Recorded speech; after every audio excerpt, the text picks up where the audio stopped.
చెట్టుకి చెట్టులో అతి ప్రాముఖ్యమైనది ఏంటి? అదే బ్రతకడానికి కారణం అన్నాను. వేరు. ఏరు కాదు, వేరు కదా! వేరు అంటే రూట్స్. రూట్స్. అంటే చెట్టుకి దాంట్లో ఆల్రెడీ ఉన్న దాంట్లోనే అతి ప్రాముఖ్యమైనది అంటున్నాను. అంటే అదే ఒక గుండెకాయ లాంటిది కదా! ఆ!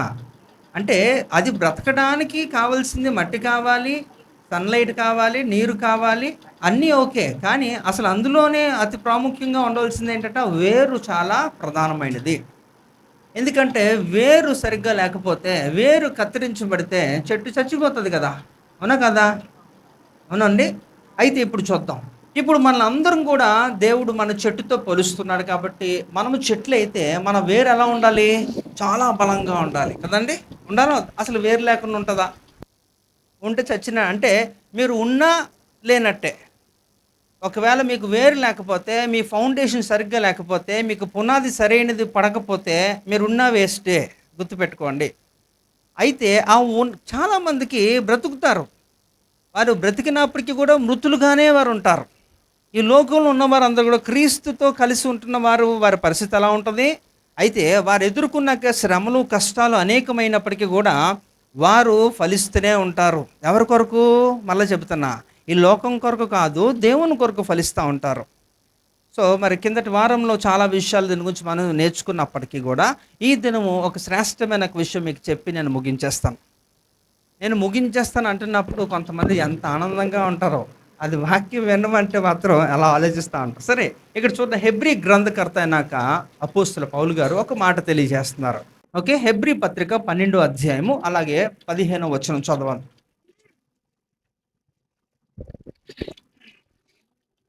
మీలో ఎవడైనను దేవుని కృపను పొందకుండా తప్పిపోవునేమో అనియు, చేదైన వేరు ఏదైనా మొలిచి కలవరపరచుట వలన అనేకులు అపవిత్రులై పోవుదురేమో అనియు. రైట్. ఇక్కడ ఏంటంటే చేదైన వేరు అనండి, ఏదైనా మొలుచునేమో కదా అని ఇక్కడ అపోస్తలుడు పౌలు గారు ఇక్కడ వార్నింగ్ ఇస్తున్నాడు, చెప్తున్నాడు ఆ పత్రికలో. అంటే ఇక్కడ చెట్టు ఎంతో ప్రాముఖ్యమైనది. ఆ చెట్టు బ్రతకడానికి దానికి కావాల్సింది అన్నీ అవసరమే. కానీ అతి ప్రాముఖ్యమైనది ఏంటట, కింద వేరు చాలా బలంగా ఉండాలి. అయితే ఇక్కడ మనందరము చెట్లుగానే ఇక్కడ భావిస్తే మనలో కూడా వేరు పారాలి. అయితే ఆ వేరు ఎలా ఉండాలట? చేదుగా ఉండకూడదట. అందుకని అది చెక్ చేసుకోమంటున్నాడు. చేదైన వేరు ఏదైనా మొలిచిందేమో అని అక్కడ చెప్తున్నాడు. అంటే ఇక్కడ గుర్తుపెట్టుకోండి, తోటమాలి లేకపోతే యేసు ప్రభువారు మనల్ని రూపొందించినప్పుడు మనుషులందరినీ కూడా దేవుడు చక్కగా రూపించాడు. కానీ వారి యొక్క తంత్రముల చేతే వారు అపవిత్రపరుచుకుంటున్నారు. వారు అయిష్టులుగా మారిపోతున్నారు. అంటే దేవుడు నిర్మించినప్పుడు ఏ ఒక్కరు కూడా పాడైపోలేదు. అందరూ కూడా మంచివారుగానే ఉన్నారు. కానీ వారి యొక్క అవిధేయతను బట్టి వారు చేసుకున్నారని వాక్యం తెలియజేస్తుంది. అయితే ఇక్కడ మరి చేదైన వేరు మొలిచిందేమో చూసుకోండి అంటున్నాడు. అంటే దాని అర్థం ఏంటి? అంటే ఆ వేరు కొత్తగా చేదుగా అది కొత్తగా వస్తుంది అనుకోండి, దానివల్ల చాలా ప్రమాదం ఉంటుంది అనేది ఇక్కడ తెలియజేస్తున్నాడు. అయితే ఈరోజు మనం అధ్యయనం చేయాల్సిన విషయం ఏంటంటే, మనలో చేదైన వేరు లేకుండా చూసుకోవాలి. అయితే మీరు అనొచ్చు, నాలో ఏముందండి, నాలో ఎలాంటి చేదు లేదు, నాలో ఎప్పుడు కూడా మధురమే కదా, చాలా తీయగా నేను ఫలిస్తున్నాను దేవుని కొరకు, చాలా శ్రేష్టమైన వాడిని. అయితే ఇక్కడ దేవుని వాక్యం తెలియజేస్తుంది. అదే గ్రంథకర్త అయిన అపోస్తలుడు పౌలు గారు గలతీయులకు రాసిన పత్రిక 5వ అధ్యాయము 19వ వచనంలో ఆయన కొన్ని యొక్క విషయాలు తెలియజేస్తున్నాడు. చదవాలి. గలతీయులకు రాసిన పత్రిక 5వ అధ్యాయము 19వ వచనం. శరీర కార్యములు స్పష్టమై ఉన్నవి అవేవనగా జారత్వము, అపవిత్రత, కాముకత్వము, విగ్రహారాధన, అభిచారము, ద్వేషములు, కలహము, మత్సరములు, క్రోధములు, కక్షలు, భేదములు, విమతములు, అసూయలు, మత్తతులు, అల్లరితో కూడిన ఆటపాటలు మొదలైనవి. ఆటపాటలతో ఇంకా మొదలైనవంటి ఇంకా ఉన్నాయట. అయితే ఇప్పుడు మనం చదివిన ఒక లిస్టులో అందులో ఇప్పుడు చదివిన స్పెసిఫిక్గా మాట్లాడుతున్న దాంట్లో కొంతమంది లేకపోవచ్చు, అవేవి మాకు సంబంధం లేదండి, అది ఎప్పుడు మనలో లేదండి అనొచ్చు. అయితే మొదలైనవి అంటున్నాడు అంటే ఇంకా ఉన్నాయట, ఇంకా ఏవో ఉన్నాయట. అయితే ఇవన్నీ కూడా నెగిటివ్ సింబల్స్ కదండి, నెగిటివ్గా ఇది ఒక మనిషిని పాడి చేసే రీతిలో ఉంటున్నాయి. కాబట్టి అలాంటివి నాలో లేవంటే దేవుడు వాక్యం తెలియజేస్తుంది, మేలైనది చేయగలిగి చేయకపోతే కూడా శ్రమే కాదు పాపము కదా.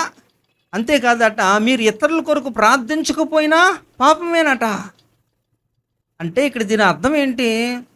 మీరు అందుకే చెప్తున్నాను, మీరు చెట్టు అయితే మీరు ఫలించాలి. ఎవరి కొరకు ఫలిస్తుంది చెట్టు? తన యజమాని కొరకు ఫలిస్తుంది. అలాగే యజమాని యొక్క స్నేహితుల కొరకు ఫలిస్తుంది అంటున్నప్పుడు మీరు ఎప్పుడు కూడా అనునిత్యము కూడా మీరు ఫలించేవారుగా ఉండాలి. అంటే ఇలాంటి ఇప్పుడు మనం మాట్లాడుకున్న గలతీయులకు రాసిన పత్రిక 5వ అధ్యాయం 19వ వచనంలో ఉంటున్న విషయాల్లో ఏ విషయంలో కూడా మీరు పాలి భాగస్థులు కాకపోయినప్పటికీ అదే సేమ్ టైము మీరు ఫలించకపోతే కూడా రెండు సేమే, ఈక్వలే, ఒకటే, రెండు ఒకటే. ఇక్కడ ప్రకటన గ్రంథం 21వ అధ్యాయం 8వ వచనంలో అక్కడ 8 క్యారెక్టర్లు ఉంటాయి కదా, అందులో కూడా ఒకసారి చూద్దామా? చూడండి త్వరగా, చదవమ్మా. పిరికివారును, అవిశ్వాసులను, అసహ్యులను, నరహంతకులను, వ్యభిచారులను, మాంత్రికులను, విగ్రహారాధికులను, అబద్ధికులందరూ అగ్ని గంధకముతో మండు గుండములో పాలు పొందుదురు.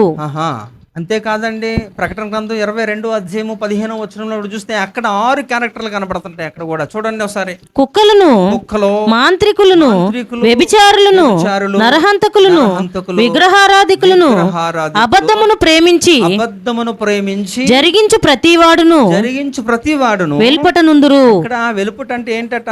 6 పట్టణంలో ఉండరు, న్యూత నెరుసలేం పట్టణంలో ఉండరు, పరలోకములలో వారు ఉండరు, వారి పట్టణం వెలుపట ఉంటారట. అంటే ఎక్కడ?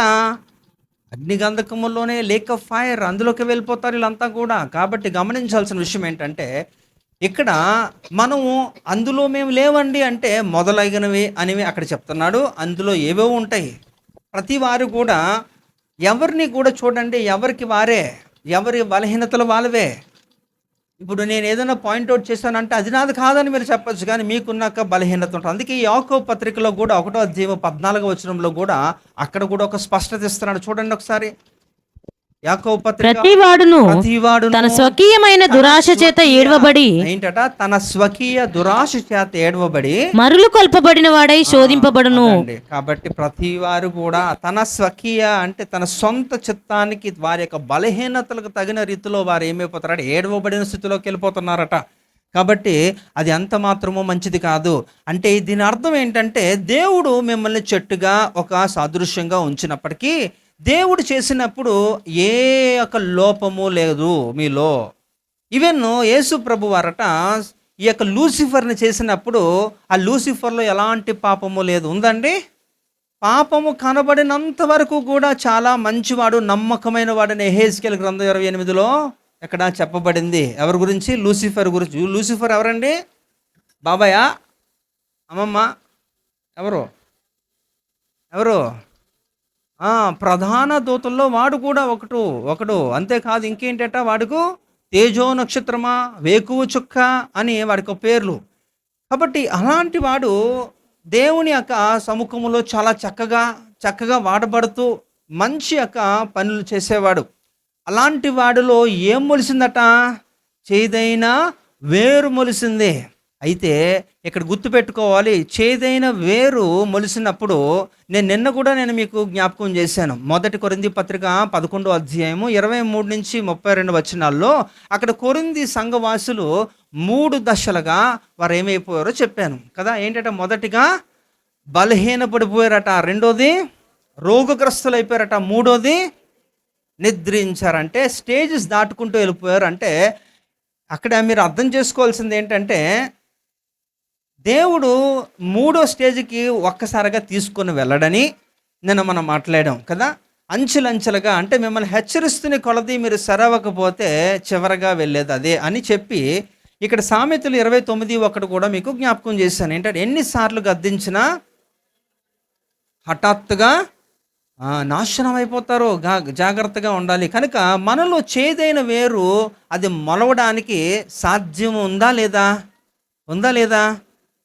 లేదండి? ఉంది కదా! ఉంటది. అయితే అందుకే అంటున్నాను. లేదు అన్నవాడు ప్రతి ఒక్కడు అబద్ధికుడే. అవునా కదా?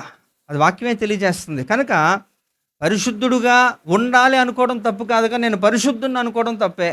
ఎందుకంటే దినదినము ఇది ఒక్క రోజుతో పోయేది కాదు కదండి. మనం చనిపోయే వరకు కూడా మనం ఏం చేసుకోవాలంటే మనల్ని మనం సరిచేసుకుంటూ ఉండాలి. దేవుడు మన కొరకు అనుగ్రహించిన గొప్ప రక్షణ మనం ఎంతవరకు కాపాడుకోవాలట, అంతవరకు కూడా. దాన్ని ఎలా కాపాడుకోవాలో ఫిలిప్పీ రాసిన పత్రిక 2:12 ఆఖరి భాగంలో ఏముందట? మీ సొంత రక్షణను ఏం చేయాలట? భయముతోనూ వణుకుతోనూ కొనసాగించాలి అంటున్నాడు. అంటే కొనసాగించడం అంటే ఏంటి? అంటిల్ యువర్ డెత్, చనిపోయే వరకు కూడా దాన్ని ఏం చేయాలి? జాగ్రత్తగా కాపాడుకుంటూ నడుచుకుంటూ వెళ్ళిపోవాలి అంతే. అంతేగాని అదే ఈ యొక్క పౌలు గారు అనేక విషయాలు తెలియజేస్తున్నారు. హెబ్రీ పత్రిక 2:3 కూడా ఏముందట? ఇంత గొప్ప రక్షణను నిర్లక్ష్యము చేసిన ఎడల మీరు ఎలాగూ తప్పించుకుందరు? It is impossible. కాబట్టి ఒకసారి రక్షించబడితే సరిపోద్ది, నాకు జీవిత కాలం అంతా కూడా దానిని కాపాడుతుంది అనుకుంటే నీ అంత వెర్రివాడి భూమి మీదే ఉండడు. కనుక ఒకసారి రక్షణ పొందడు, ఒకసారే రక్షణ పొందుతారు. కానీ ఆ రక్షణను మనం అనునిత్యం ఏం చేసుకోవాలట? కాపాడుకుంటూ మనకి దేవుడు అనుగ్రహించిన విశ్వాసాన్ని దినదినము నూతనపరుచుకుంటూ బలపరుచుకుంటూ వెళ్ళాలి. అందుకనే మీకు దేవుని యొక్క మాటలు అవసరము. అందుకనే రోమాపత్రిక 10:17 అపోస్తలుడు పౌలు గారు తెలియజేస్తున్న సత్యం ఏంటట? వినుట వలన విశ్వాసము. ఎవరి గురించట? అది క్రీస్తుని గురించి అయి ఉండాలి. కనుక దేవుని గురించి మాత్రమే వింటేనే మీకు ఏమొస్తుందట? విశ్వాసము బలపడుతుంది. లేకపోతే అది ఉండదు. ఎన్నన్నా వినండి, ఈ యొక్క ప్రపంచంలో ఈ లౌకిక పరంగా విజ్ఞానాన్ని ఎంతన్నా మీరు సంపాదించుకోండి, ఎంతన్నా మీరు వినండి, దాని ప్రకారం మీరు నడుచుకున్నప్పటికీ అది నిష్ప్రయోజనమే. ఎందుకంటే అది ఎక్కడికి తీసుకొని వెళ్తుంది? మిమ్మల్ని పరలోకం అయితే తీసుకొని వెళ్ళడానికి సాధ్యమైతే పడదు. కనుక అయితే ఈ లోక జ్ఞానానికి మించినది దైవ జ్ఞానము. కాబట్టి అది మీకు అవసరము. అందుకని దినదినం ఏం చేయాలట? మనము కూర్చున్నప్పుడు నుంచున్నప్పుడు చేతికి తలకి బాస్కములకు ఏం చేయాలట అని ద్వితీయోపదేశ కాండంలో ఉంటుంది కదా. ఏముంటుంది? 6వ అధ్యాయంలో మనకి కనబడుతుంది ఏంటట? మీ పిల్లలకి ఏం చేయాలట? అలా ట్రైన్ చేయాలి. కూర్చోబెట్టి కూర్చున్నప్పుడు నుంచున్నప్పుడు పడుకున్నప్పుడు ప్రతిసారి కూడా మనం దేవుని వాక్యాన్ని పఠించాలి, చదవాలి. ఎందుకంటే మత్తయి సువార్తలో ఒక మాట ఉంటుంది ఏంటట? భూమియు ఆకాశము గతించిన ఏం గతించదట కదా. మరి అంత శ్రేష్టమైన వాక్కును మనం నిర్లక్ష్యం చేస్తే ఎలా తప్పించుకుంటాం? మనల్ని చివరి వరకు కూడా మనల్ని కాపాడేది ఏంటట? వాక్యమే. అందుకనే నీ వాక్యమే నన్ను బ్రతికిస్తుందట కదండి. అది ఒక్క బ్రతికించడమే కాదు, ఈ యొక్క కాలంలో మీరు బ్రతుకు దినములంతట్లో కూడా మీరు ఎదుర్కొంటున్న సమస్యల్లో కూడా మీకు ఓదార్పునిచ్చేది కూడా ఒక వాక్యమే. మనకి ఇన్ని తెలిసినప్పటికీ కూడా వాక్యాన్ని మనం నిర్లక్ష్యం చేస్తే మనం ఎలా తప్పించుకుంటాం? అసాధ్యమే కదా. అయితే ఇక్కడ దేవుడు చేసినప్పుడు మనిషిలో ఎలాంటి లోపము లేదు. వారి యొక్క తంత్రముల చేత వారి అవిధేయతను బట్టి వారే అపవిత్రులుగా వారు చేసుకుంటున్నారు. అయితే ప్రతి ఒక్కరిలో కూడా చేదైన వేరు మొలిచే అవకాశము కలదు అని మాత్రం చెప్తున్నాడు. కనుక అది లేకుండా చూసుకోండి, దేవుని కృప పోకుండా చూసుకోండి అనే కదా ఇక్కడ చెప్తున్నాడు మనం చదివిన మూలవాక్యంలో. కనుక ఈ యొక్క కృప అనేది ఎంతో విస్తారమైనది. మనము అందుకనే ఎఫెసీ రాసిన పత్రిక 2:8 ప్రకారంగా చూస్తే అక్కడ విశ్వాసం గురించి మాట్లాడతాడు. అయితే మనము రక్షించబడ్డామంటే ఆయన కృప ద్వారానే అని కూడా ఎఫెసీ రాసిన పత్రికలో ఆయన తెలియజేస్తున్నాడు. అవునా? చదవండి ఒకసారి. మీరు విశ్వాసము ద్వారా కృపచేతనే రక్షింపబడి ఉన్నారు, ఇది మీ వలన కలిగినది కాదు, దేవుని వరమే కదండి. ఇది మన వలన కూడా కలిగింది కాదు. అయితే మీరు అలా ఫీల్ అయిపోతున్నారేమో. లేదంటే మీకు తెలియదండి, నా విశ్వాసం ఇంట్లో పెద్ద 2 టన్నులు ఉందండి, ఎందుకండి ఉపయోగించుకోకపోతే? ఉంటుంది అందరికీ కూడా. దాన్ని వాడడం చేత కాకపోతే ఏంటి ఉపయోగం? కనుక దేవుడు ఇచ్చేవన్నీ కూడా వాడడానికే, గుర్తుపెట్టుకోండి. అయితే అది ఉన్నదనే కొంతమందికి తెలియదు, అది పొందుకోవడమో తెలియదు, పొందుకున్న వాళ్ళు వాడుకోవడమో తెలియదు, అలా వాడుతున్న వాళ్ళు దాన్ని దాచుకోవడం కూడా తెలియదు, పరిరక్షించుకోవడం కూడా తెలియదు.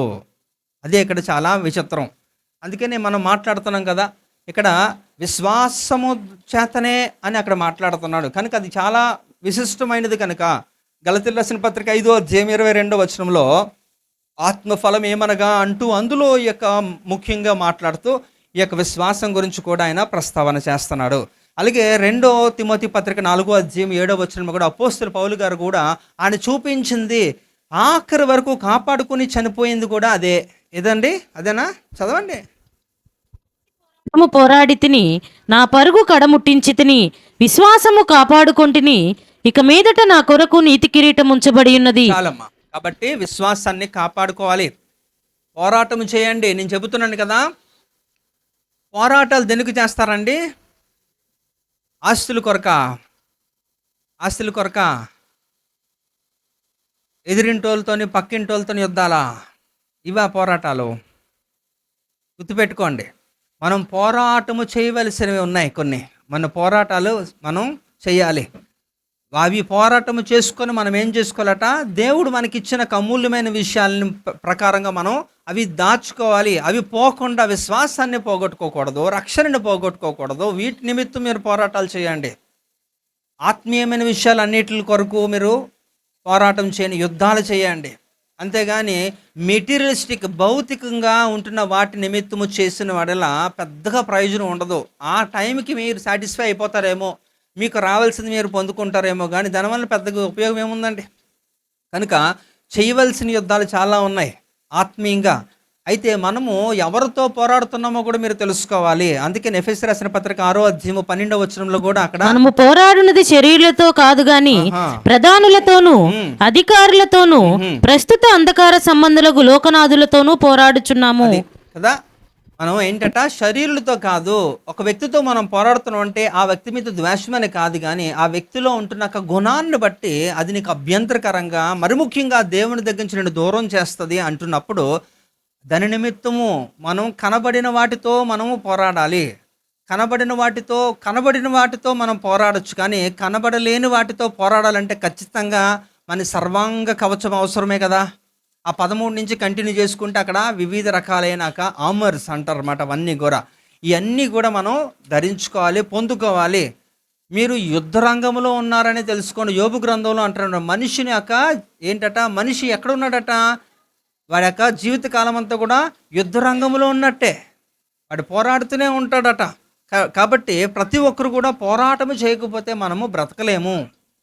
అయితే ఇక్కడ మనం గమనిద్దాము, ఇక్కడ ఒక విషయం ఏంటంటే, చేదైన వేరు లేకుండా చూసుకోండి. అది చేదైన వేరు మొలవకుండా చూసుకోండి. అందరికీ వేర్లు ఉంటాయి, కానీ కొత్తగా పక్కన కొన్ని వస్తూ ఉంటాయి. అయితే అవి ఏంటి అనేసి అంటే, ఇక్కడ మనం గలతీయులకు రాసిన పత్రిక 5:19 కొన్ని చదివాము. ఇంకా మొదలైనవి ఉంటున్నాయంటే, అందులో లేనివి ఒకవేళ మీలో ఉంటే అవే మొదలైనవి. వాటన్నిటి నిమిత్తం కూడా మీరు ఏం చేయాలట? ఒకసారి ఆలోచించుకోవాలి. అవి లేకుండా మనం చూసుకోవాలి. ఎందుకంటే ఎప్పుడైతే ఎక్స్ట్రా గ్రోత్, ఎక్స్ట్రా ఏది ఉన్నా సరే దానివల్ల మీకు నష్టమే, గుర్తుపెట్టుకోండి. కాబట్టి దాన్ని వెంటనే ఏం చేసుకోవాలట? కట్ చేయాలి. అవునా? అది కట్ చేస్తే మీరు ఎదుగుతారు. ఇక్కడ కూడా మనం గమనిస్తే, ఇక్కడ చేదైన వేరు మొలవకుండా చూసుకోవాలట. దాన్ని మనం ఏం చేయాలట? దాన్ని కట్ చేసుకోవాలి. అయితే ఒకవేళ కట్ చేయకపోతే ఏమవుతుందో కొన్ని విషయాలు మనం త్వరగా చదువుకుందాం. ఇక్కడ చూద్దాం ఒకసారి. మనకి ఇస్సాకు తెలుసు కదండి. ఇస్సాకు తెలుసా? నేను అడిగిన దానికి సమాధానం చెప్పండి. తెలుసా తెలీదా? ఇస్సాకు ఎవరంటే? ఓకే, మరి ఇస్సాకు భార్య అంకమ్మను మాత్రం చెప్పకండి. రెబకా ఇస్సాకు భార్య రెబకానా? ఓకే. అయితే ఇస్సాకు భార్య రెబకా అయినప్పుడు రెబకాకి ఒక అన్న ఉన్నాడు. అన్న పేరేంటి? ఆన్సర్ చెప్పినా చెప్పలేని ఒక దుస్థితి కదా. ఆన్సర్ ఆల్రెడీ వచ్చేసింది. లాబాను అనండి. లాబాను. ఈ లాబాను ఎవరట? ఇస్సాకు ఒక సొంత అన్న, సహోదరుడు. అయితే ఇక్కడ చూద్దాం ఒకసారి. మరి లాబాను గురించి మీకు ఏం తెలుసో నాకు తెలియదు, కానీ తెలిసిన వాళ్ళు 2 ముక్కలు చెప్పగలరా? లాబాను గురించి ఏమన్నా 2 మాటలు చెప్పగలరా? మన మంచోడేనా కాదా? ఏంటి మీకు ఆయన గొడవ? మంచోడు కదా? ఏమో నాకు తెలీదు, మరి బైబిల్ ఏం చెప్తుందో చూద్దాం త్వరగా. ఆది కాండం 29వ అధ్యాయము 14వ వచనం. అప్పుడు లాబాను, నిజముగా నీవు నా ఎముకయు నా మాంసమునై ఉన్నావు అనెను. అతడు నెల దినములు అతని యొద్ద నివసించిన తర్వాత లాబాను, నీవు నా బంధువుడవైనందున ఊరకయే నాకు కొలువు చేసేదవా? నీకేమి జీతము కావలనో చెప్పుమని యాకోబును అడిగెను. అమ్మా, లాబాను ఆపండి. మీరు నోట్ చేసుకోండి, నేను ఎక్కువ సమయం మనకు ఉండదు, బట్ చాలా చెప్పాలి. ఇక్కడ చూడండి, ఇక్కడ విషయం ఏంటంటే, మరి రెబకా ఒక సహోదరుడు లాబాన్. ఓకే, ఈ కనెక్షన్స్ కొన్ని తెలిస్తే ఈజీగా అర్థమైపోతుంది. లేదంటే నేను చెప్పినాక వాక్య భాగంలో ఉంటున్నాక వచనాలు మీరు నోట్ చేసుకుని ఇంటికి వెళ్ళి అధ్యయనం చేయండి, ఇంకా ఫుల్ క్లారిటీ ఉంటుంది స్టోరీ. అయితే ఇక్కడ గమనిస్తే మరి యాకోబు అలాగే ఏశావు వీళ్ళిద్దరు ఎవరు? ఇస్సాకు రెబకాకి పుట్టిన బిడ్డలిద్దరు. మరి వీళ్ళిద్దరిలో యాకోబు ఎక్కడికి వెళ్ళిపోయాడంటే తనక మామ దగ్గరికి వెళ్ళిపోయాడు. ఎందుకు వెళ్ళిపోయాడు ఆ స్టోరీ అంతా మనకు తెలుసు కదా. మరి తండ్రిని అన్నని మోసం చేసి ఆశీర్వాదం పొందుకొని అక్కడి నుంచి వెళ్ళిపోతాడు. వెళ్ళిపోయి అక్కడ ఉన్నాడట. ఉండిన తర్వాత జరిగిన స్టోరీ ఏంటంటే ఆయన అంటున్నాడు అక్కడ, నువ్వు నాకు బంధువే, అయితే నాతో పాటు ఆల్రెడీ వెళ్ళాడు. అక్కడ ఆశ్రయానికి వెళ్తే అక్కడ ఆయన్ని వాడుకొని ఒక నెల రోజుల పాటు పని చేయించుకొని ఆ తర్వాత అంటున్నాడు ఏంటట, ఇంకా ఎంతకాలం అలా ఉంటావు, ఊరికినే ఎందుకు పని చేస్తావు, నీకు కూడా జీతం కావాలి కదా, ఎంత కావాలి అని ఆఫర్ ఇస్తున్నాడు అక్కడ. అంటే నెల రోజులు ఖాళీగానే ఫ్రీగా చేయించుకున్నాడు, ఇక్కడ ఇప్పుడు ఆఫర్ ఇస్తున్నాడు. ఆ తర్వాత మీరు చదువుకుంటే మీకు తెలుస్తుంది. అంటే ఆయన యొక్క మనసు ఆలోచనలు ఎలా ఉన్నాయంటే ఆయన మనుషుల్ని వాడుకొని సంపూర్ణంగా వదిలేసే రకం. ఎవరు? ఇక లాబాను. లాబాను ఏమవుతాడండి తనకి? అంటే వారు చాలా క్లోజ్ రిలేషన్సే కదా, వాళ్ళు చుట్టరికంగా ఉన్నారు వాళ్ళంతా కూడా. అయినప్పటికీ కూడా ఈ లాబాను ఒక మనసు ఎలా ఉంటుందంటే మనుషుల్ని ఎలా వాడుకోవాలి, వాడి వల్ల ఏమైనా ఉపయోగం ఉంటేనే నేను పెట్టుకుంటాను అనే ఒక మనస్తత్వాలు. ఈ రోజుల్లో కూడా చాలామందికి అలాంటివే ఉంటాయి కదా, చూశారు కదా మీరు కూడా. మేబీ కూడా మీరు కూడా అలాగా విక్టిమ్స్ అయిపోయి ఉంటారు, ఎవరి ద్వారా అన్నా సరే మిమ్మల్ని కూడా అలా వాడుకొని వదిలేసి ఉంటారు, నాకు తెలీదు. ఇక్కడ చూద్దాం. అయితే ఈ వ్యక్తి కొన్ని ఆలోచనలు ఎలా ఉన్నాయో చూడండి. ఇంకా చూస్తే 31వ అధ్యాయంలో 1-2 వచనాలు చదవండి. అదే ఆది కాండము 31వ అధ్యాయంలో 1-2 వచనాలు. లాబాను కుమారులు మన తండ్రికి కలిగినది యావత్తును యాకోబు తీసుకొని మన తండ్రికి కలిగిన దాని వలన ఈ యావదాస్తి సంపాదించనని చెప్పుకొనిన మాటలు యాకోబు వినెను. మరియు అతడు లాబాను ముఖము చూచినప్పుడు అది నిన్న మొన్న ఉండినట్లు అతని ఎడల ఉండలేదు. అప్పుడు యెహోవా, నీ పితరుల దేశమునకు నీ బంధువుల యొద్దకు తిరిగి వెళ్ళుము. నేను చాలా ఇంకా అలాగే మీరు పని చదువుతుంటే మనోడు మైండ్ సెట్ మీకు క్లియర్గా అర్థమైపోతుంది. అలాగే 14వ వచనం కూడా చదవండి. అందుకు రాహేలును లేయాయు, ఇంకా మా తండ్రి ఇంట మాకు పాలు పంపులు ఎక్కడివి? అతడు మమ్మను అన్యులుగా చూచుటలేదా? అతడు మమ్మను అమ్మివేసి మాకు రావాల్సిన ద్రవ్యమును బొత్తుగా తినివేసెను. బాబాయ్ ఎంత మైండ్ సెట్ అండి. పిల్లలకి రావాల్సిన కాస్తి కూడా తండ్రిగా ఇవ్వకుండా ఏం చేస్తారట, అక్కడ కటింగు, అక్కడ అల్లుడికి కటింగు. ఇక్కడ చూడండి, ఇంకా 43వ వచనం కూడా చూడండి. అందుకు లాబాను, ఈ కుమార్తెలు నా కుమార్తెలు, ఈ కుమారులు నా కుమారులు, ఈ మంద నా మంద, నీకు కనబడుచున్నది అంతయు నాది. ఈ నా కుమార్తెలనైనను వీరు కనిన కుమారులనైనను నేడు నేనేమి చేయగలను? కావున నేనును నీవును నిబంధన చేసుకుందము రమ్ము, అది నాకును నీకును మధ్య సాక్షిగా ఉండునని యాకోబుతో ఉత్తరమియ్యగా, యాకోబు ఒక రాయి తీసుకొని దానిని స్తంభముగా నిలవబెట్టెను. మరియు యాకోబు రాళ్లు కూర్చుడని తన బంధువులతో చెప్పెను. వారు రాళ్లు తెచ్చి కుప్ప వేసిరి. అక్కడ వారు ఆ కుప్ప యొద్ద భోజనము చేసిరి. చాలా ఏంటట, ఇక్కడ ఒక సెటిల్మెంట్. ఇక్కడ అంటే ఎవరికి ఇవ్వాల్సినది అంతా కూడా ఇవ్వకుండా పైపెచ్చి ఏంటట ఒక రాళ్ళు కుప్పగా మధ్యలో పెట్టి అక్కడ ఏంటట, ఇక మీదటి నుంచి అట్నుంచి మీరు వెళ్ళిపోవాలి, ఇటు నుంచి నేను వెళ్ళిపోతాను, మీరు వెనక్కి తిరిగి చూడకూడదు, నేను తిరగకూడదు, మరలా మీరు ఇటేపు రాకూడదు అని చెప్పి వారు ఒక సొంత అల్లుడితో అలాగే కూతురుతో ఏంటట ఒక నిబంధన చేసుకుంటున్నారట. ఇంకా చూడండి వీడి మనసు ఎలా ఉంటుందో. 24వ అధ్యాయం కూడా చూడండి, 24:30 చూస్తే స్టార్టింగ్లో వీడికి ఉన్నాక బుద్ధి. 24:30 చూడండి, ఆదికాండం 24:30. అతడు ఆ ముక్కు కమ్మిని ఆ. తన సహోదరి చేతులలోనున్న ఆ. ఆ కడియములను చూచి ఆ. ఆ మనుషుడు ఇలాగు నాతో మాట్లాడినని తన సహోదరి అయిన రిబ్కా చెప్పిన మాటలు విని ఆ. ఆ మనుషుని యొద్దకు వచ్చెను. అది ఏంటంటే ఇక్కడ అబ్రహాం ఒక కుమారుడైన ఇస్సాక్ వివాహం నిమిత్తము ఎలియాజర్ని కొంతమంది పనివారిని అబ్రహాము పంపించుతాడు. అది ఆ స్టోరీ మనకు తెలుసు. వారు ఎక్కడికి వస్తారు?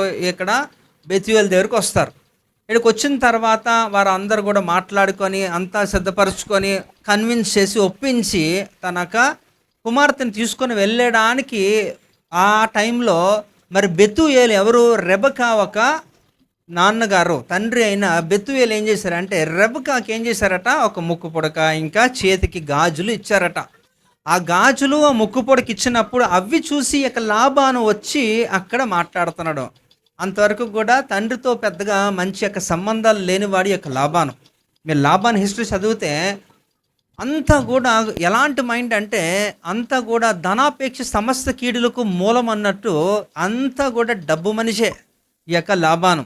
అంటే ఇతరుల్ని వాడు నాకు పనికొస్తాడు అనుకుంటేనే, అది కూతురన్నా అల్లుడన్నా కొడుకులన్నా ఎవరైనా సరే అలా అలాగే ట్రీట్ చేస్తాడు. అంటే వీడిలో ఎలాంటి ఉందట? యాకోబు పత్రిక 1వ అధ్యాయం 14వ వచనం ప్రకారం స్వకీయ దురాశ. అవునా? వారికి సొంత బలహీనత ఏంటట? ఆ వీక్నెస్ ఏంటంటే డబ్బు డబ్బు డబ్బు ఏ మనసులో అన్నమాట. దాని కొరకు ఎవరినన్నా మోసం చేస్తాను, అవసరం అనుకుంటే ఎవరినన్నా చంపేస్తాను అనేది ఈ కాన్సెప్ట్ అన్నమాట. అంటే ఒక చేదైన వేరు ఎప్పుడైతే ఈ యొక్క బెతుయేలు తన యొక్క కుమార్తెకి ఈ యొక్క ముక్కు పుడక అలాగే గాజులు ఇస్తున్నదో ఆ టైం నుంచి, స్టార్టింగ్ టైం పీరియడ్ నుంచి కూడా వాడికి ఉన్న ఒక మనసు ఏంటట ఇదే.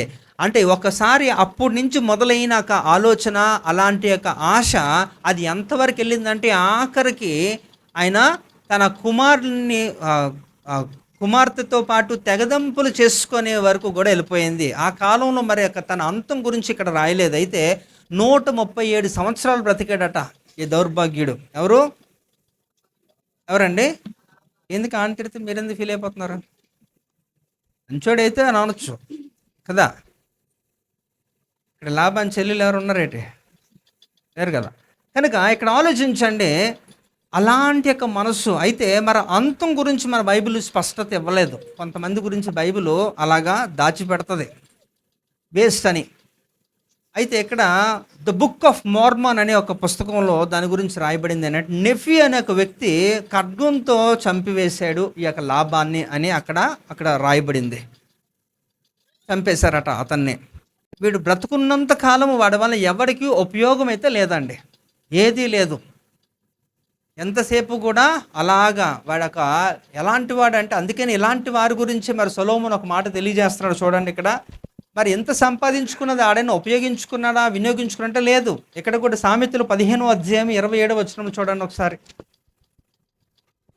లోబి తన ఇంటి వారిని బాధ పెట్టును, లంచమును అసహించుకున్నవాడు బ్రతుకును కదండి. లోబ్ అంట ఏం చేస్తారట? ఇంటి వారినే, బయట వాళ్ళ సంగతి పక్కన ఉంచండి, సొంత వారినే బాధ పెడతారట. అవునా? లోబులు ఉన్నారా ఇక్కడ? ఉంటే అందరు కూడా హల్లెలూయా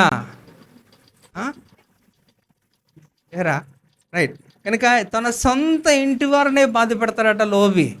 మరి ఇక్కడ ఎవరితో సఖ్యత లేదు, ఆఖరికి వాడు అంతం కూడా భయంకరంగానే వెళ్ళిపోయాడు. కాబట్టి ఇక్కడ ఎందుకో తెలుసా? ఎందుకంటే ఇక్కడ చేదైన వేరు మొలవకుండా చూసుకోండి అంటున్నాడు అపోస్తలుడు పౌలు. ఇక్కడ ఎప్పుడైతే స్టార్టింగ్లో వాడి యొక్క ఆలోచనని దేవుడు ముందుగానే తెలియజేశాడు, మేబీ వాడికి కూడా హెచ్చరిక ఇచ్చి ఉంటాడు దేవుడు, నాకు తెలిసి లాభానికి కూడా. ఎప్పుడైతే తన సహోదరికి తండ్రి యొక్క ముక్కు పుడక ఇంకా ఈ యొక్క కమ్ములు ఇక గాజులు ఇస్తున్నప్పుడు అలాంటి యొక్క దుర్బుద్ధి కలిగింది, ఆశ పుట్టింది. అప్పటి నుంచి కూడా వాడు ఒక మైండ్ ఎలా ఉంటే ఎప్పుడు కూడా సంపాదించాలి అనేదే. ఎంతో సంపాదించాడు కానీ అది వాడు కూడా అనుభవించలేకుండా ఆఖరికి ఖడ్గంతోని చంపబడిన ఒక పరిస్థితి అయిపోయింది. కాబట్టి గుర్తుపెట్టుకోండి, మనలో చేదైన వేరుంటే అది మొలవకుండా చూసుకోండి. దాన్ని ఏం చేయాలంటే వెంటనే పెరికి వేయండి, అక్కడతో కత్తిరించండి, అది మీకు క్షేమము. హల్లెలూయా. అయితే ఇక్కడ కూడా చూడండి, ఇంకొక వ్యక్తి కూడా యోహాను సువార్త 12వ అధ్యాయము 4-6 వచనాలు ఒకసారి చదివితే ఇక్కడ ఒక వ్యక్తి కనిపిస్తాడు. యోహాను సువార్త 12వ అధ్యాయము 4-6 వచనాలు త్వరగా చదవండి అమ్మా. ఆయన శిష్యులలో ఒకడు ఎవడు అనగా అనగా ఆయనను అప్పగింపనయ్యున్న ఇస్కరియోతు యూదా ఈ అత్తరెందుకు 300 దేనారములు అమ్మి బీదలకు ఇయ్యలేదనెను. వాడు అలాగూ చెప్పినది బీదల మీద శ్రద్ధ కలిగి కాదు గాని వాడు దొంగయే ఉండి తన దగ్గర డబ్బు సంచి ఉన్నందున అందులో వేయబడినది దొంగిలించుచూ వచ్చెను గనుక అలాగూ చెప్పెను కదండి.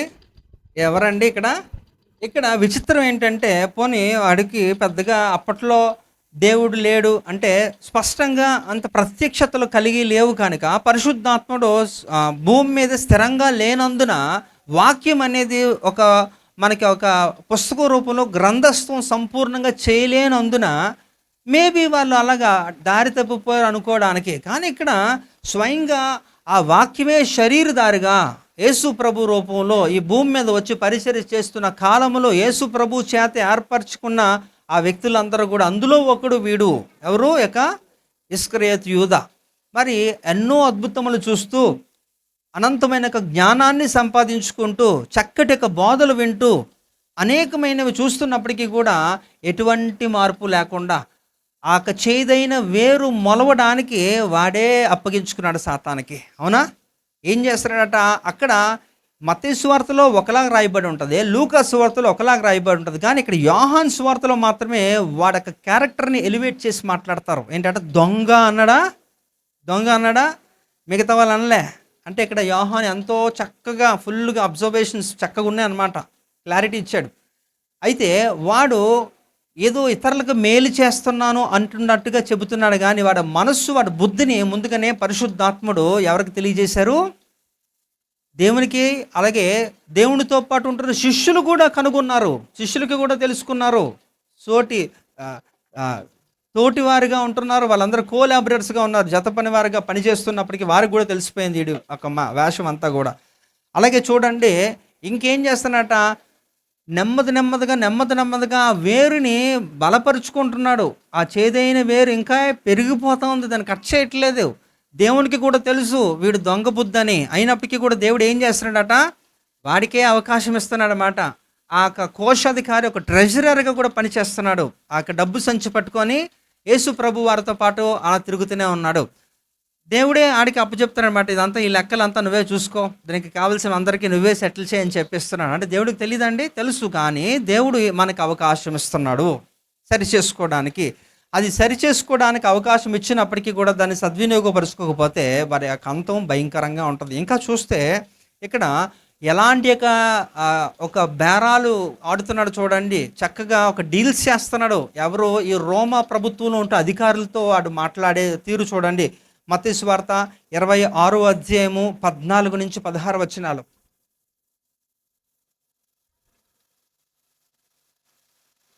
అప్పుడు 12 మందిలో ఒకడు ఇస్కరియోతు యూదా ప్రధాన యాజకులకు వద్దకు వెళ్ళి, నేను ఆయనను మీకు అప్పగించిన ఎడల నాకేమి ఇత్తురని వారిని అడిగెను.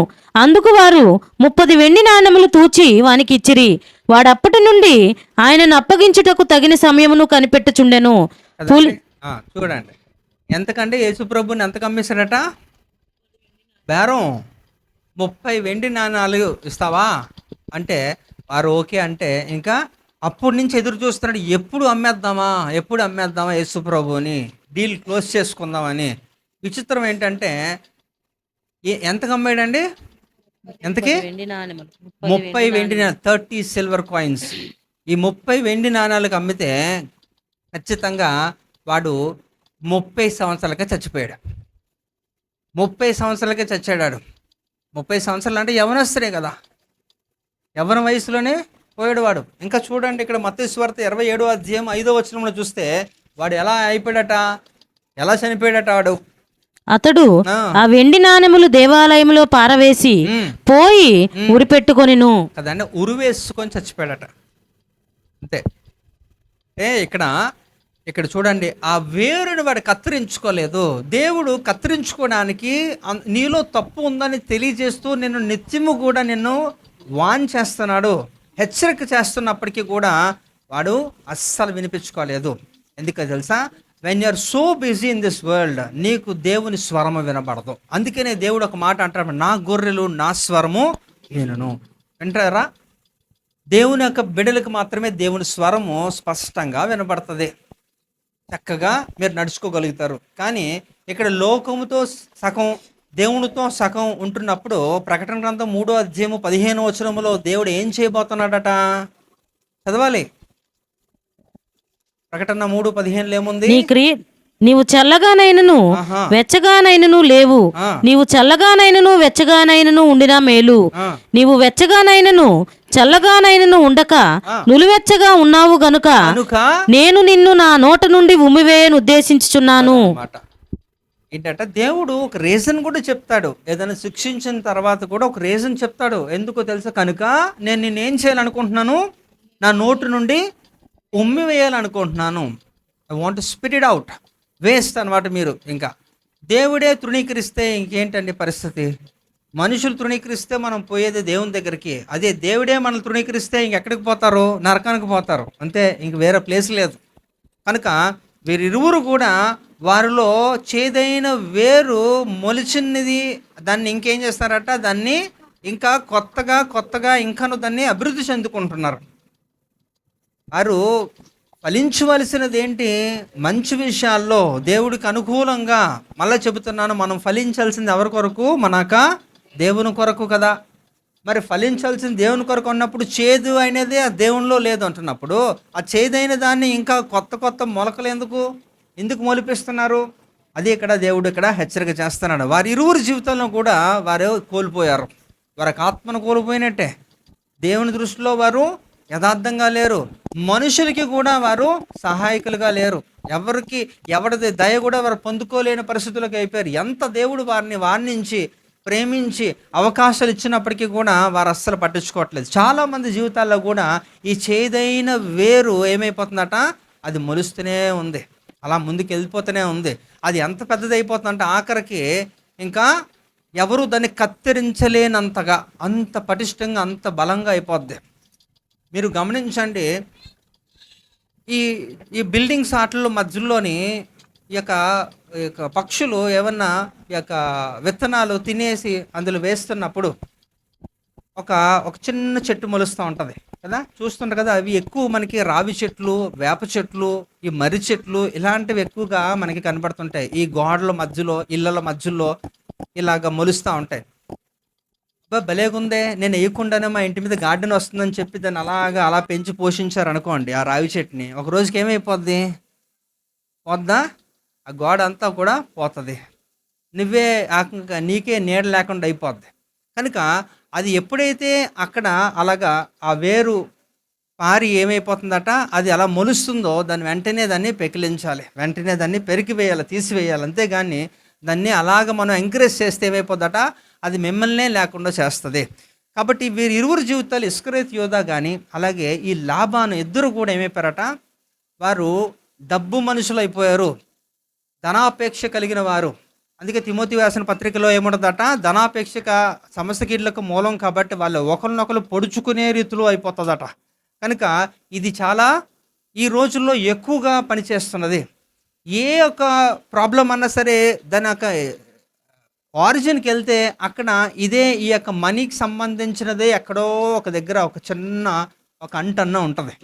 కనుక మీరు ఆలోచించండి, ఆ చేదైన వేరు లేకుండా చూసుకోవాల్సిందే కాకుండా దేవుని కృప పొందుకోవడానికి చూడండి. దేవుని కృప మన మీద ఉంటుంది అనుకోండి, ఇంక మనము రక్షించబడిన వారమే. హల్లెలూయా. ఈ లోకము నుంచి రక్షించడం. అందుకని ఎఫెసీయులకు రాసిన పత్రిక 2:8 నేను చదివించాను. విశ్వాసము ద్వారా కృపచేతనే మీరు రక్షించబడ్డారు, అయితే ఇది కూడా దేవుని యొక్క వరము అని కూడా దేవుడు తెలియచేస్తున్నాడు. అలాగే చూడండి, ఇంకొక వ్యక్తి కూడా చూస్తే సంఖ్యాకాండం 22వ అధ్యాయం చూడండి, 5 నుంచి 12 వచనాలు నెమ్మదిగా చదవండి. సంఖ్యాకాండము 22వ అధ్యాయము. కాబట్టి అతడు బెయోరు కుమారుడైన బిలామును పిలుచుటకు అతని జనుల దేశమందలి నది యొద్దనున్న పేతోరుకు దూతల చేత ఈ వర్తమానము పంపెను. చిత్తగించుము, ఒక జనము ఐగుప్తులో నుండి వచ్చును. ఇదిగో వారు భూతములను కప్పి నా ఎదుట దిగియున్నారు. కాబట్టి నీవు దయచేసి వచ్చి నా నిమిత్తము ఈ జనమును శపించుము. వారు నాకంటే బలవంతులు, వారిని హతము చేయుటకు నేను బలముందుదునేమో. అప్పుడు నేను ఈ దేశములో నుండి వారిని తోలివేయుదును. ఏలయనగా నీవు దీవించబడిననియు శపించువాడు శపింపబడిననియు నేను ఎరుగుదును. కాబట్టి మోయాబు పెద్దలను మిద్యానీయుల పెద్దలను సోదె సొమ్మును చేత పట్టుకొని బిలాము నొద్దకు వచ్చి బాలాకు మాటలను అతనితో చెప్పగా అతడు వారితో, ఈ రాత్రి ఇక్కడనే ఉండుడి.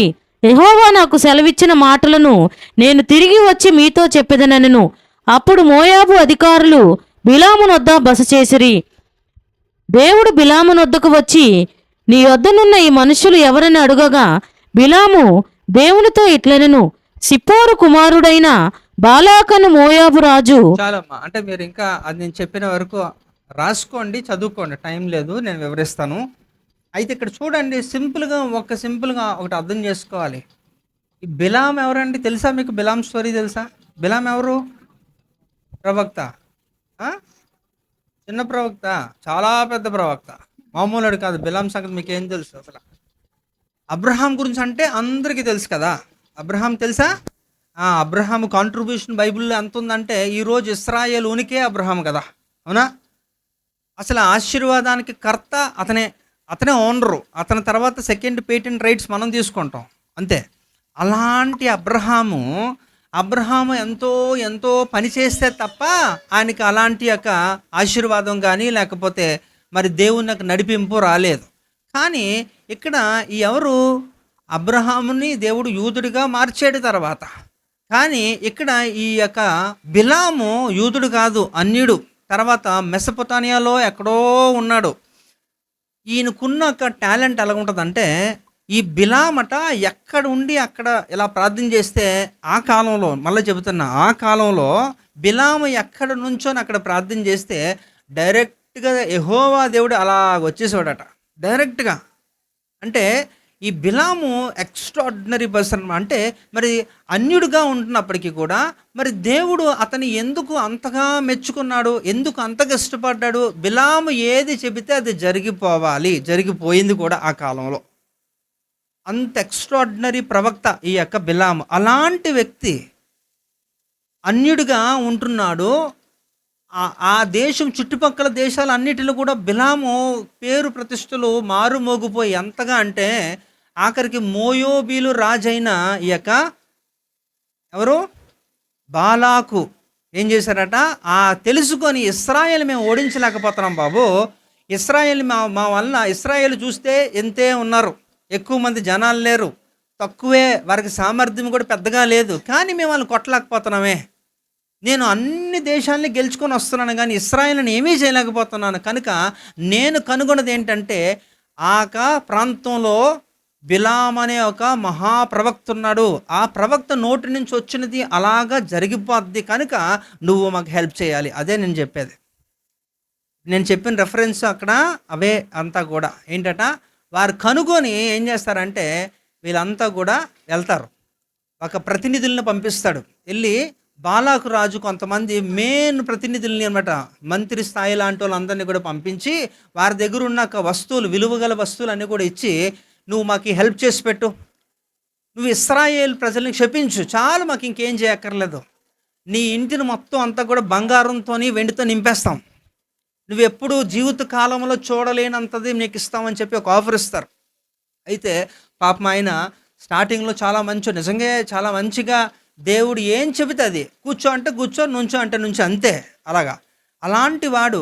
అయితే ఇక్కడ ఆ సంభాషణ చూస్తే ఇక్కడ వారు వస్తారు, మాట్లాడతారు. అయితే ఉండండి ఇక్కడ, నేను దేవుడి దగ్గర నేను అడిగే సమాచారం కనుక్కొని ఎంక్వైరీ చేస్తాను, విచారణ చేసి నేను మీకు చెప్తాను, ఉత్తరం ఇస్తే అంటాడు. అనిన తర్వాత దేవుడు అంటాడు, వాళ్ళు ఎవరు అంటే ఈ విషయం అంతగో ఎలాగ వచ్చారంట. అయితే నువ్వు వెళ్ళొద్దు అని అక్కడ క్లారిటీ ఇచ్చేశారు కదా, వెళ్ళొద్దు అని చెప్పినప్పుడు ఇంకొక విషయం అర్థం చేసుకోవాల్సింది ఏంటంటే, మోయోబీలు అంటేనే ఇంక మనం తలుపేసేవచ్చు, అవునా? ఎందుకని? మోయోబీలు ఎవరు? లోతు సంతానం కదా, అమ్మోనీయులు మోయోబీయులు ఈ యొక్క రెండు శపితమైన యొక్క సంతానానికి ఈ యొక్క లోతు మూల పురుషుడు. మరి అలాంటి జనాంగం నుంచి వచ్చిన ఒక రాజుతో నీకేంట్రా పని? అవసరం లేదు కదా. ఆ మోయోబీయులు రాజు అనగానే నువ్వు అంతా తలిపేసేయాలి. అసలు వాస్తవంగా పోనీ ఏదో గౌరవించావు సర్కారుని కాబట్టి పిలిచావు, ఓకే బాగానే ఉంది. కానీ దేవుడు నీకేం చెప్పాడో క్లారిటీ ఇచ్చాడా లేదా? నువ్వు వెళ్ళొద్దు అన్నాడా లేదా? క్లారిటీ ఇచ్చారు అక్కడ. కానీ ఇక్కడ ఏం చేశారంటే మళ్ళా ఇప్పుడు 22లో మనం చదువుతున్నాం, 23 అంతా కూడా ఇదే సంభాషణ. అన్నీ జరుగుతూనే ఉంటాయి 24 వరకు కూడా. అబ్బో ఎంత చేస్తాడో.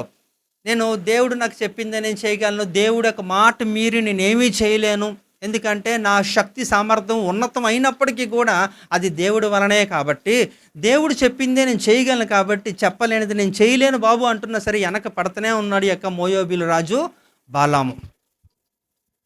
సో ఇవన్నీ కూడా మనం అర్థం చేసుకోవాల్సింది. ఎలాంటి వ్యక్తి దేవుని చేత అత్యధికంగా ఒక కృపను పొందిన వ్యక్తి, ఆయన నోటి మాట అలాగా అక్షరాల జరిగిపోయే అంతటి యొక్క సామర్థ్యం ఉన్న వ్యక్తి ఇక్కడ ఏం చేశాడట, ఈ యొక్క ఆఫర్ ఇస్తున్నప్పుడు ఇవన్నీ కూడా మీరు చూడండి, ఎంతో ప్రయత్నం చేస్తాడు, వారు రిక్వెస్ట్ చేస్తారు, వెనక పడతారు, ఆఫర్ ఇస్తారు, అన్నీ కూడా ఏం చేస్తారు, సరే అయితే 7 బలిపీఠాలు కట్టించు, ఒక కోడిని కొయ్యి, ఇవన్నీ కూడా చెప్తాడు. ఇవన్నీ కూడా వర్కౌట్ అవ్వు. వెళ్ళి శపించాలన్న ప్రతిసారి కూడా దేవుడు తన నోట్లో నుంచి ఆశీర్వాదమే పలికించాడు. ఈ యొక్క రాజుకు పిచ్చెక్కిపోయిందనమాట. నువ్వు నాతో ఓకే చెప్పావు, కానీ నా దగ్గరకు వచ్చి ఇంత కొండలు ఎక్కించి అన్నీ చేయించిన తర్వాత కూడా నువ్వు వాళ్ళని శపించరా బాబు అంటే, నువ్వు వాళ్ళని ఆశీర్వదిస్తున్నావు అంటే, బాబు నేను అలాగే నీకు అనుకూలంగానే నేను వస్తున్నాను, కానీ నా నోరు మాత్రం నా అదుపులో లేదు. నా నోరు అక్కడికి వెళ్ళినప్పుడు మాత్రం మారిపోతుంది. ఇశ్రాయేల్ని దేవుడు ఆశీర్వదించినప్పుడు ఎవడు శపించలేడు. హల్లెలూయా. అయితే ఇశ్రాయేల్నే కాదు, దేవుడు ఆశీర్వదించిన జనాంగాన్ని ఏ ఒక్కరూ ఏమీ చేయలేరు. అందుకనే దేవుని వాక్యం యెషయా గ్రంథంలో 54లో కూడా ఒక మాట ఉంటుంది ఏంటంట, దేవునికి వ్యతిరేకించి రూపించబడిన ఏ ఆయుధము కూడా వర్ధిల్లదు కదా. అంటే దేవునికి అనుకూలంగా నువ్వుగా నడిస్తే అయిపోయింది కథ. ప్రపంచం తలకిందలు అయిపోయినా సరే నువ్వు సేఫ్, అంతేనా? అంతే, ఇంకా అందులో ఇంకా ప్రత్యేకంగా మాట్లాడుకోదు ఏమీ లేదు. ఇన్ని చేసినప్పటికీ కూడా ఏమీ కుదరకపోతే అప్పుడు ఏం చేశారంటే ఒక చిన్న ఆలోచన చెప్పాడన్నమాట, బాబు ఇశ్రాయేల్ని దేవుడు ఎప్పటికీ కూడా చంపడు, శపించడు. అయితే దేవుడికే కోపం రావాలి వాళ్ళ మీద. కోపం వస్తే అప్పుడు దేవుడే ఆశీర్వదించిన దేవుడే శపిస్తాడు. అంటే ఇప్పుడు ఏం ఆలోచన చేయాలంటే 24వ అధ్యాయంలో మీరు చదివితే ఆయనకు ఒక దైవోక్తి వస్తుంది, ఒక దర్శనం కలుగుతుంది, వారు ఎలాంటి పరిస్థితుల్లో ప్రయాణం చేయబోతున్నారో. అయితే శపితమైన వారితో ఏం చేయాలంటే దేవునికి ఇష్టము లేని జనాంగమైన శత్రువుల చేత సఖ్యత కుదుర్చుకుంటే, వారిని వివాహం చేసుకుంటే సరిపోద్ది. దేవుడికి ఆటోమేటిక్గా కోపము వచ్చేస్తుంది. అప్పుడు దేవుడే చేస్తాడంటే ఆ సలహా ఇచ్చింది ఎవడు? ఈ బిలాము ఇస్తాడు ఎలాంటి సలహా. ఆ తర్వాత మనకి చదవండి 24 అంతట్లో కూడా ఎంతటి యొక్క పరిస్థితి అంటే 25వ అధ్యాయంలోకి వచ్చినప్పటికీ ఒక గొప్ప తెగులు వచ్చి 24,000 మంది చచ్చిపోతారు అందరు కూడా. ఆ 24,000 మంది చనిపోవడానికి ఎవడు కారణం? వీడిచ్చిన సలహా. ఎవరు? ఈ బిలాము ఇచ్చిన సలహా.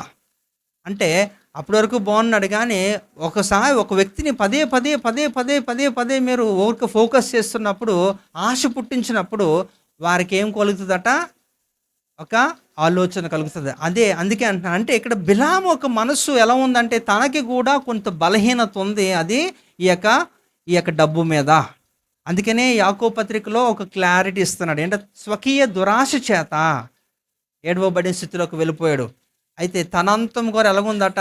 చాలా భయంకరంగా. అంతటి యొక్క గొప్ప మహాప్రవక్త ఆ కాలంలో, చాలా గొప్ప ప్రవక్త. అలాంటి వాడు ఖడ్గము చేత హతము చేయబడ్డాడు. కేవలం 33.5 సంవత్సరాలు బ్రతికాడు వాడు కూడా. ఎవరు? ఈ బిలాము కూడా. చూడండి యెహోషువ గ్రంథంలో దాని గురించి రాయబడి ఉంటుంది. 13వ అధ్యాయము 22వ వచనం. బెయోరు కుమారుడును సోదెగాడునైన బిలామును తాము చంపిన తక్కిన వారితో పాటు ఖడ్గముతో చంపిరి. యోర్దాను ప్రదేశమంతయు రుబేనీయులను సరిహద్దు. అది చాలా అక్కడ లేపేస్తారు. ఇంకా ప్రవక్త పరిస్థితి ఎలా అయిపోయిందండి పాపం. అంటే ఎందుకో చెప్తున్నాను ఇక్కడ. దేవుడు స్టార్టింగ్‌లోనే చెప్పాడు వారితో వెళ్ళవద్దు అని క్లారిటీ ఇచ్చాడు. అయిపోయింది అక్కడతో ఆపేసి ఉంటే నాకు తెలిసి అబ్రహామును మించిపోయిన ఒక ప్రవక్త ఇక్కడ. అబ్రహాము నథింగ్. ఒక విధంగా చెప్పాలంటే బిలామ దగ్గర ఉంటున్న అంతటి యొక్క ఏమో మరి దేవుడికి ఏమి నచ్చిందో నాకు తెలియదు, కానీ బిలాం గురించి చాలా స్టడీ చేసినప్పుడు చాలా విషయాలు చాలా తెలుసుకున్నాం మేము. కాబట్టి అంతటి యొక్క ఆ కాలంలో ఇప్పుడు అంటే పోనీ అనుకోవచ్చు అలాగా నేరుగా మనకు యాక్సెస్ ఉంది కాబట్టి, కానీ అది ఒక అజ్ఞాన కాలంలోనే దేవుని చేత మహా ప్రవక్తగా వాడబడిన కొద్ది కాలమే, కానీ విపరీతంగా చాలా ఉన్నతంగా మరి ఆయన నోటు వాక్కు అలా అక్షరాల నెరవేర్చేసేవాడు దేవుడు. అలాంటి ఒక ప్రవక్త బిలాం. అలాంటి వాడు ఇలా అయిపోయాడే, చాలా బాధ. అంటే ఇక్కడ దేవుడు వద్దు అంటున్నప్పుడు, వెళ్ళొద్దు అంటున్నప్పుడు 10 సార్లు విసిగించి మరలా ఎందుకు దేవుడిని విసిగించావు నువ్వు? వెళ్ళి విచారణ ఎందుకు చేసావు అంటే, నీలో ఏం మొలిపించుకున్నావు నువ్వు? చేదైన వేరుని మొలిపించుకుంటా వెళ్ళిపోయావు. అక్కడ నీకు దెబ్బ పడిపోయింది. ఆఖరికి ఏమైపోయిందట? నీ ప్రాణాన్ని కోల్పోయావు. దేవుడు నీకు ఇచ్చిన అంతటి ఆధిక్యత అక్కడతో అయిపోయింది. సంఖ్యాకాండంతో ముగిసిపోయింది, నీకు ఇంకేం లేదు. ఆ తర్వాత మళ్ళీ అపోస్తలుల పౌలు ఉటంకిస్తూ వీళ్ళ గురించి మాట్లాడుతున్నప్పుడు కొన్ని సందర్భాలు ఇలాంటి ప్రవక్తల వలె నువ్వు వెళ్ళొద్దు, ఇలాంటి వారి యొక్క కయ్యేను మార్గంలో ప్రయాణం చేయొద్దని, ఇలాంటి ఒక నెగిటివ్ క్యారెక్టర్స్ని ఎలివేట్ చేస్తూ మాట్లాడుతూ ఉంటాడు. కాబట్టి మీరు ఆలోచించండి, మనలో ఏమి లేకుండా చూసుకోవాలట? చేదైన వేరు లేకుండా, అది మొలవకుండా మనం చూసుకోవాలి. కృపచేత మనం ఏం చేయాలి? రక్షించబడాలి. కనుక అయితే దేవుడు ఇక్కడ చెబుతున్నది కూడా ఒక మాటని తెలియజేసి మనం ముగించేద్దాం. అయితే మనం కట్ చేయవలసింది ఏంటట? ఈ యొక్క చేదైన వేరును మనము కట్ చేయాలి. అది కట్ చేస్తే మరి మనం ఎలాగండి? మరి వేరు కట్ చేస్తే ఎలాగా? చచ్చిపోతాం కదా. చెట్టుగా మనల్ని దేవుడు పెట్టినప్పుడు వేరు లేకపోతే అలాగా మనం చచ్చిపోతాం కదా. అంటే అయితే ఆ వేరు ఏవై ఉండాలట? ఇక్కడ దేవుడు తెలియజేస్తున్న ఒక మాట చూద్దాం. కొలస్సీ రాసిన పత్రిక 2వ అధ్యాయము 6వ వచనం చూద్దాం. కొలస్సీలు 2:6 చదవాలి త్వరగా. కావున మీరు ప్రభు అయిన క్రీస్తు యేసును అంగీకరించిన విధముగా ఆయన యందు వేరు పారిన వారై ఇంటి వలె కట్టబడుచు మీరు కదండి. ఆయన యందు మనం ఏంటి? వేరు పారిన వారై ఉండాలట. హల్లెలూయా. కాబట్టి ఇక్కడ క్రీస్తులో కానీ మనము వేరు పాడితే అది ఎంత స్ట్రాంగ్గా ఉంటుందంటే ఎన్ని వచ్చినప్పటికీ కూడా. అందుకనే బండ మీద ఇల్లు కట్టినవాడు, ఇసుకలో ఇల్లు కట్టినవాడు గురించి ఒక చిన్ననాటిలో మనం మాట్లాడుకున్నాం కదా. ఈ యొక్క మత్తయి సువార్తలో, లూకా సువార్తలో ఈ యొక్క ఉపమానాల ద్వారా దేవుడు అనేక విషయాలు మనకి తెలియజేస్తుంటాడు. కాబట్టి ఎందుకు బండకి అంత ప్రాముఖ్యత అంటే, 1 కొరింథీ పత్రిక 10వ అధ్యాయము 2వ వచనంలో చూస్తే ఆ బండ క్రీస్తే. హల్లెలూయా. కాబట్టి క్రీస్తు అనే బండ మీద మనం పునాది మనం కట్టుకోగలిగితే, ఆ క్రీస్తులో మనము వేరు పారగలిగితే మనము చాలా పటిష్టంగా ఉంటాం. క్రీస్తు మనలో ఉంటే మనలో చేదైనది ఏదీ ఉండదు కదండి. కనుక ఆ చేదైనది ఉన్న దాంట్లోనే ఎలీషా కాలంలో ఏం చేశారట? ఆయన మధురంగా మార్చేశాడు. నీరుని ఏం చేశారట? చేదైన నీరుని ఏం చేశారట? ఆయన మారాని మధురంగా మార్చేశాడు. కనుక గుర్తుపెట్టుకోండి, మనము క్రీస్తులో మనం ఉన్నప్పుడు మనం ఫలిస్తాం. అందుకనే యోహాను సువార్త 15వ అధ్యాయం 5వ వచనంలో కూడా ఆయన మనకి తెలియజేస్తున్నాడు కదా. ఏంటట? ద్రాక్షావల్లిని నేను, తీగలు మీరు. ఎవడు నా యందు నిలిచియుండునో, నేను ఎవని యందు నిలిచియుందునో వాడు బహుగా ఫలించును. నాకు వేరుగా ఉండి మీరేమీ చేయలేరు. కనుక దేవునితో కలిసి ఉంటే మనం ఏమన్నా చేయగలము. ఒకవేళ దేవుడిని వద్దనుకుంటే మీరు ఇంక వేస్ట్. ఇంకా మీరు ఇంకేమన్నా మీరు అనుకోండి, మీకు ఎంత శక్తి, సామర్థ్యము, తెలివి, అందము, డబ్బు, హోదా, పేరు, పలుకుబడి, బలము, తెలివి ఏమున్నప్పటికీ కూడా అన్ని డస్ట్బిన్లు వేసుకోండి. యూజ్లెస్ అనండి, అంతే కదా. దేవుడు లేకపోతే యూజ్లెస్సే. అందుకే నేను మీకు మరొకసారి తెలియజేస్తున్నాను, మనం ఏం చేయాలరా? ఎలాంటి దాన్ని మొలిపించొద్దు, చేదైన వేరుని మొలిపించొద్దు, అది కట్ చేయండి. అయితే ఎందులో మొలిపించాలంటే క్రీస్తులో ఏం చేయాలట? వేరు పారాలి. ఆ వేరు అంటే అలా కొనసాగుతున్నా అంటే పెనవేసుకుని వెళ్ళిపోవాలి. ఇంకా చూస్తాను ఎఫెసీ రాసిన పత్రిక 3వ అధ్యాయము 18వ వచనం కూడా చూడండి ఒకసారి. 3:18 చదవాలి త్వరగా. ఎఫెసీ క్రీస్తు మీ హృదయములలో ఆ. విశ్వాసము ద్వారా నివసించున్నట్లుగాను తన మహిమైశ్వర్యము చొప్పున మీకు దయచేయవలెననియు మీరు దేవుని సంపూర్ణయతెందు పూర్ణులగునట్లుగా ఆహా. ప్రేమయందు వేరుపారి స్థిరపడి సమస్త పరిశుద్ధులతో కూడా రైట్. ప్రేమయందు వేరు పారి అనండి. ప్రాబ్లం ఏంటంటే మనకి ఇదే ఇక్కడ, ఎందుకంటే లాస్ట్ డేస్లో ఈ కంచి కాలంలో దేవుడు ఒక హెచ్చరిక ఇస్తున్నాడు, ప్రేమ చల్లారిపోద్దని. అవునా? ఇప్పుడే దేవుడు ఎప్పుడో చెప్పాడు, కానీ అది ఎప్పుడో మీరు ఇంకా అనాది కాలంలోనే అది ఆచరించేస్తున్నట్టున్నారు కదా. అదన్నీ కటింగ్ అన్నీ కూడా కట్ చేయవలసింది ఏంటట, చేదైన వేరు మొలవకుండా కట్ చేయమంటున్నాడు. కానీ ఇక్కడ దేవుళ్ళు క్రీస్తుతో మనకు ఉంటున్నాక ఆ బంధాన్ని కట్ చేస్తున్నారు ఈ రోజుల్లో. సమయం ఇవ్వకుండా దేవునికి అయిష్టంగా మనము నిర్ణయాలు తీసుకుంటూ, నాకేముంది నేను ఏదన్నా చేయగలంటే ఏం చేయగలుగుతావు? గట్టిగా మాట్లాడితే నీకు కొంచెం బలం ఉంటున్నంత వరకు ఏదన్నా చేయగలుగుతావేమో, ఆ తర్వాత చెడ్డకెళ్ళిపోవడమే. అంతేనా? వేస్ట్, ఉపయోగం లేదు. కనుక గుర్తుపెట్టుకోండి, ముఖ్యంగా యవనస్తులు, మీ శక్తి సామర్థ్యము మీరన్నీ కూడా దేవుడు మీకు అనుగ్రహించింది దేవుని కొరకు ఫలించాలని. హల్లెలూయా. కాబట్టి ఈ రోజుల్లో కూడా మీలో ఆ రివైవలే ఉండట్లేదు, ఉద్యమం ఉండట్లేదు. పెద్దలు అంటే పోను వయసు అయిపోతుంది, వారికి అనారోగ్య సమస్యలు వివిధ రకాలు ఉంటుంది. మీకేమైంది? టైం కూడా రాలేరా మీరు? ఇంట్లో గుడ్లు ఎడతారా? ఇదేనా పెట్టేది? పిల్లలే చేసేస్తున్నారా? ఏమో మరి. 12 గంటలకు వస్తాడు ఒకడు, 12:30కి వస్తాడు ఒకడు, 1 గంటకి చెమటలు పట్టేస్తుంటుంది, ఫాస్ట్గా వచ్చేస్తాడు, మెట్లు ఎక్కేస్తుంటాడు ఒకడు. ఇవన్నీ ఎందుకండి?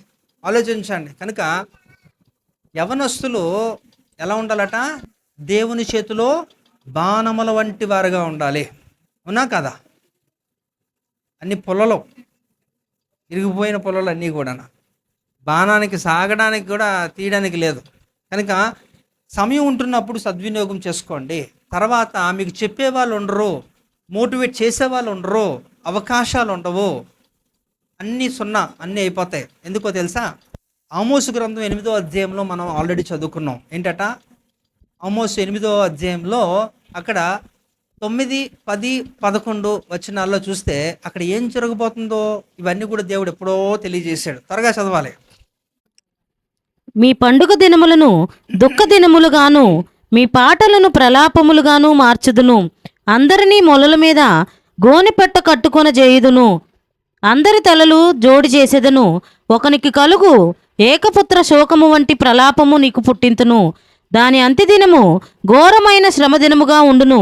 రాబోవు దినములయందు దేశములో నేను క్షామము పుట్టింతును. అది ఏ క్షామమో క్లారిటీ ఇస్తున్నాడు ఇప్పుడు.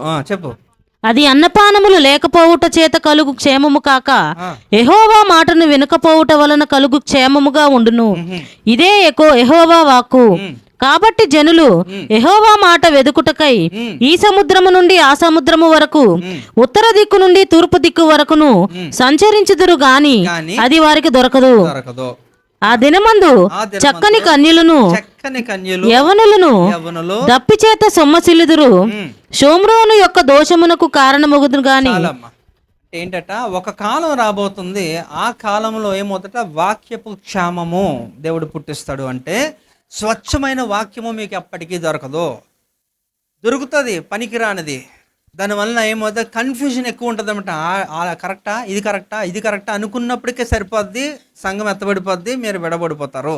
కనుక వాక్యపు క్షామము రాబోతుంది. కనుక దేవుడు మనకి స్వేచ్ఛని, స్వతంత్రాన్ని మనకి దేవుడు ఇస్తున్నప్పుడు, స్వచ్ఛమైన వాక్యము దొరుకుతున్నప్పుడు జాగ్రత్త. అందుకనే ప్రకటన గ్రంథం 2వ అధ్యాయంలో పదే చెప్పిందనట, సంఘములో ఆత్మ చెప్పుచున్నది ఏంటట? చెవిగలవాడు వినుగాక. మీ అందరికీ చెవులు ఉన్నాయి కానీ వినరు కదా, విన్నట్టు చేస్తారు అంతే. దానివల్ల నాకేమీ నష్టం లేదు, మళ్ళీ చెబుతున్నాను, I don't have any problem. నష్టపోయేది మీరే. కనుక పరిస్థితులు ఎప్పుడూ ఒకలాగా ఉండవు, ఇక మీదట అసలే ఉండవు. కనుక మీరు ఆలోచించండి. సమయం మనకు కొంచెమే ఉంది కనుక. అందుకే ప్రకటన గ్రంథం 12వ అధ్యాయంలో చూస్తే వాడు ఉద్రేకుడు అయిపోతాడట.